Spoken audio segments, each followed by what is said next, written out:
Assalamualaikum warahmatullahi wabarakatuh.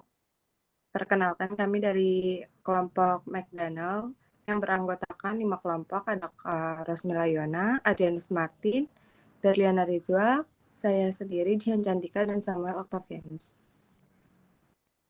Kami akan mempresentasikan tentang perencanaan digital marketing communication pada produk cheeseburger McDonald Indonesia.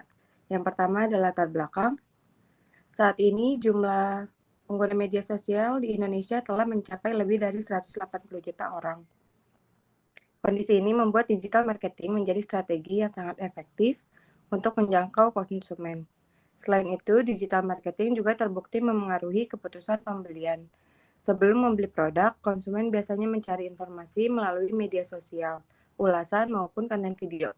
Kami memilih cheeseburger McDonald karena merupakan salah satu produk yang populer, memiliki harga yang terjangkau, dan memiliki potensi besar untuk dipasarkan melalui media digital.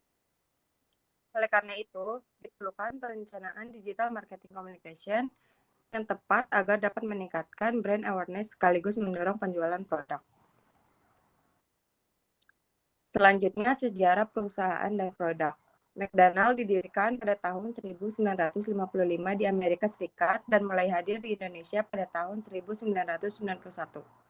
Saat ini McDonald Indonesia dikelola oleh PT Rexel National Food dan telah memilih lebih dari 300 gerai di seluruh Indonesia. Produk yang kami bahas adalah cheeseburger McDonald. Menu ini menggunakan 100% daging sapi, keju cheddar, acar, bawang, kecap, dan mustard. Cheeseburger dipilih karena merupakan salah satu menu ikonik McDonald yang praktis, harganya terjangkau, serta memiliki cita rasa yang konsisten sehingga disukai oleh berbagai kalangan.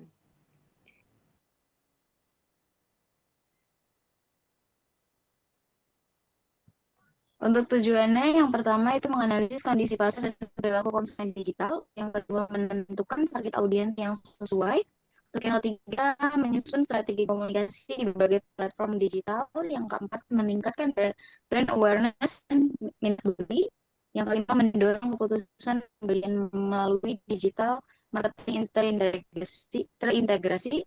Yang keenam, membangun hubungan dekat dengan konsumen melalui konten interaktif. Selanjutnya ada di analisa produk. Untuk visualnya kita didesain menarik dan konsisten, ideal untuk konten digital, harga yang terjangkau untuk pelajar, mahasiswa, dan pekerja, cita rasa stabil di setiap outlet, membangun kepercayaan, dukungan aplikasi dan layanan delivery. Nah, di sini kita juga ada analis SWOT, yaitu kekuatan, kelemahan, peluang, dan ancaman. Untuk kekuatan sendiri, kita memiliki brand yang kuat, harga terjangkau, dan rasa konsisten.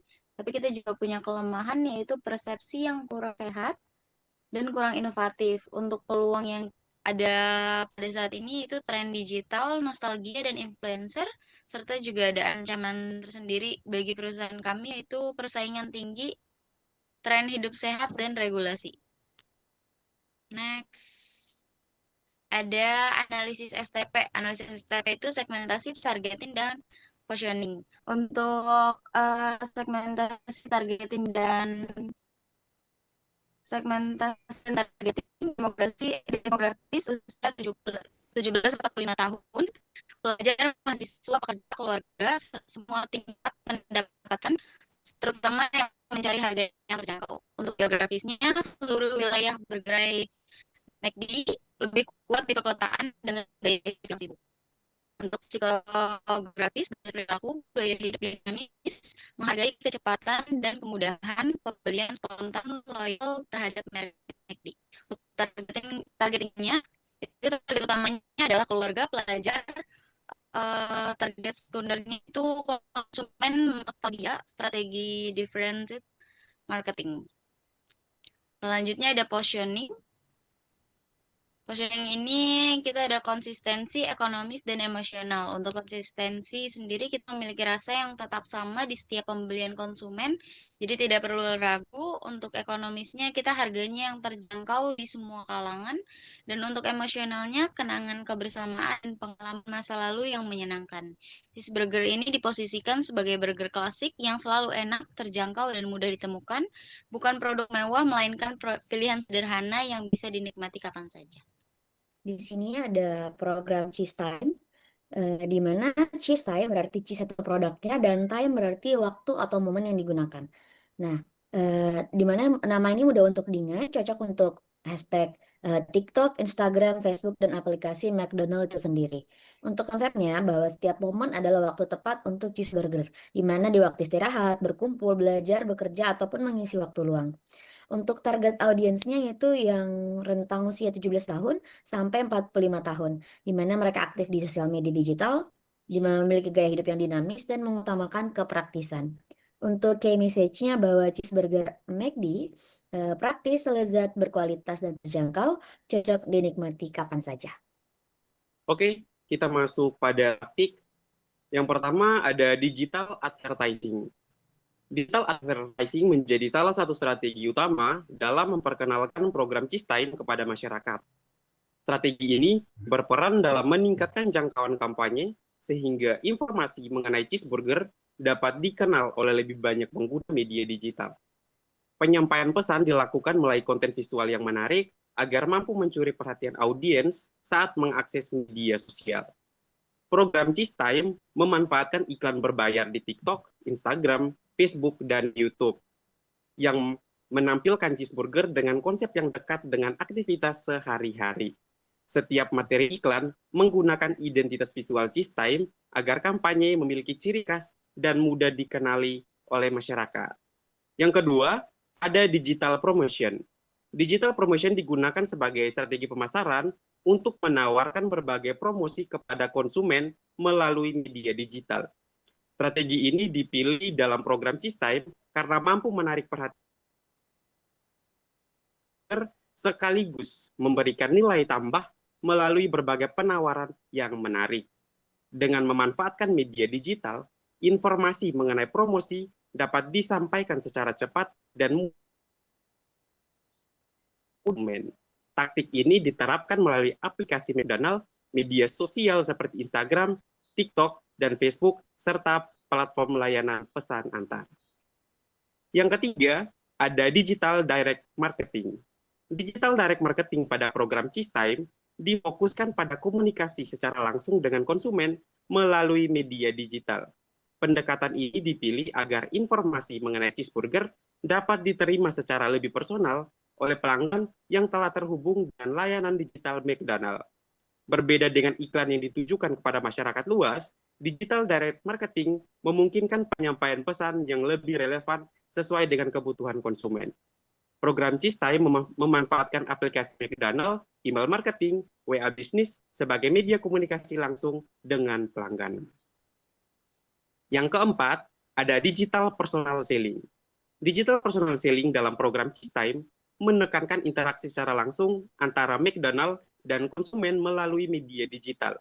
Strategi ini memberikan kesempatan kepada konsumen untuk memperoleh penjelasan mengenai produk secara lebih rinci, serta berkomunikasi secara tatap muka selama kegiatan pemasaran berlangsung. Digital personal selling ditampilkan melalui siaran langsung di TikTok dan Instagram dengan menghadirkan host atau konten kreator. Yang kelima, ada digital public relation. Dalam program Cheese Time, digital public relation digunakan sebagai strategi untuk membangun citra positif McDonald, sekaligus memperkuat hubungan dengan masyarakat melalui media digital. Strategi ini dipilih karena komunikasi yang dilakukan tidak hanya berfokus pada promosi produk, tetapi juga membangun kepercayaan, meningkatkan kredibilitas, dan menciptakan interaksi yang positif dengan konsumen. Pelaksanaan digital public relation dalam program ini mengarah pada unggahan media sosial, kerjasama dengan konten kreator, publikasi pada media online, serta penyampaian informasi mengenai program Cheese Time melalui channel digital resmi McDonald. Sekarang kita ada di anggaran dan kalender kegiatan. Di anggaran sendiri, kita memfokuskan anggaran pada pengeluaran dalam program ini. Di anggaran itu kami menginput ada 5 poin. Poin pertama ada influencer, itu kita mengeluarkan sebesar 40 juta. Di voucher digital kita mengeluarkan sebesar 20 juta, host dan produksi itu ada sebesar 16 juta, dan paket promo ada sebesar 15 juta, dan yang terakhir ada produksi video, itu sebesar 9 juta. Lalu pada kalender kegiatan sendiri, itu di tanggal 24 sampai 30 Agustus, itu di fase persiapan, isinya itu kita ada persiapan konten, produksi video, copywriting, koordinasi, influencer. Lalu di tanggal 1 sampai 30 September itu kita dalam fase launching Cheese Time. Isinya ada iklan digital, promo, live TikTok, influencer, dan evaluasi. Lalu di evaluasi program sendiri itu kita menginput indikator KPI. Ada 6 poin dari indikator KPI yang kita cantumkan. Yang poin pertama ada reach dan impression, poin kedua engagement rate, poin ketiga CTR dan CPC, poin keempat jumlah transaksi, poin kelima peningkatan penjualan, poin keenam social listening. Dari evaluasi ini itu sangat penting bagi kita untuk memperlancar dan agar program ini bisa berjalan sesuai dengan yang kita ingini. Lalu yang terakhir kita masuk pada kesimpulan dan saran. Jadi pada pembahasan kita hari ini, kita menarik kesimpulan dari keseluruhan. Yang pertama ada integrasi strategi. Itu program Cheese Time mengintegrasikan 5 strategi DMC. Lalu yang kedua peningkatan brand dan penjualan. Kita memanfaatkan media digital untuk meningkatkan brand awareness dan penjualan cheeseburger. Dan yang terakhir hubungan dengan konsumen. Kami mengharapkan mampu memperkuat hubungan dengan konsumen melalui komunikasi digital yang terintegrasi. Kami juga tidak lupa menyisipkan saran pada presentasi kami pada hari ini. Ada 4 poin yang kami ingin sampaikan pada saran ini. Yang pertama, mengikuti perkembangan tren digital. Yang keempat, meningkatkan kreativitas konten. Yang ketiga, melakukan monitoring dan evaluasi secara berkala. Yang keempat, mengoptimalkan strategi berdasarkan hasil evaluasi. Sekian presentasi kami pada pagi hari ini.